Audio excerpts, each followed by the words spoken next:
Hello and welcome to the Sydney Dive Conditions portion of the Abyss Scuba Diving website. And if you've clicked this helpful link, it's because you're wanting to find a little bit more information about what you're seeing and how to get the most out of your diving here in Sydney.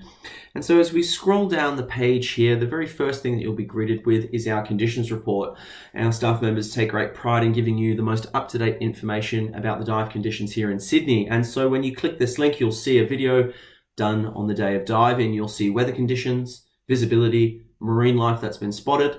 And this is really for you, that first snapshot and port of call for finding out what kind of diving you'd like to do on your weekdays, weekends, and time off work.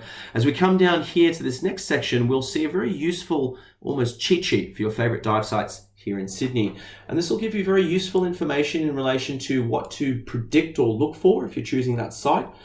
It'll also help you to understand why on certain days the shore dive has been cancelled or changed due to the weather conditions. These are all hyperlinks, and so they will take you through to a dive site page dedicated to those individual sites that will give you helpful information in relation to entry and exit procedures, the location of the site.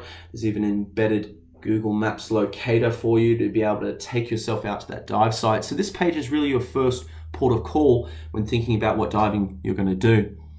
As we continue down the page, we've also got this helpful widget embedded from Willy Weather. And first and foremost, we see the tides, always important in understanding how that's going to affect our visibility and surface conditions.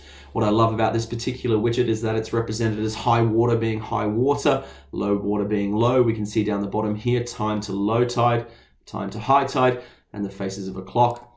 Swell is also very important to pay attention to when diving from shore here in Sydney, much more important than the wind, which surprises a lot of people.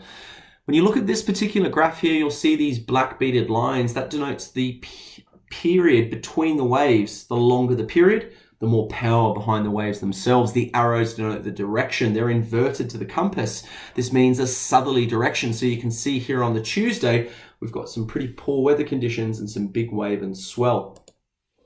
Wind is always going to play a big impactor on our boat diving and surface conditions.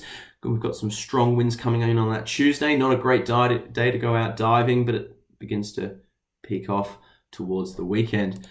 This is a quick weather snapshot for the week. Sun information, very important to know if we're planning a night dive. Always great when we head out to the beautiful Shiprock. Shiprock's always great at night. And then lastly, our UV information. Important to pack that extra sunscreen when it's high. We come down then here to Sydney seawater temperatures.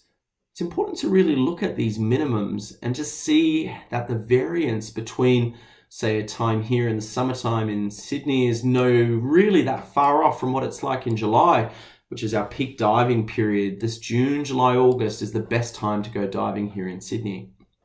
And then lastly, we're met with a couple of useful little links. Most of that's information that's always presented to you here on the website. Well, I hope by clicking this link, you've learned a little bit more about how to operate it and get the most out of your diving. And we look forward to diving with you soon.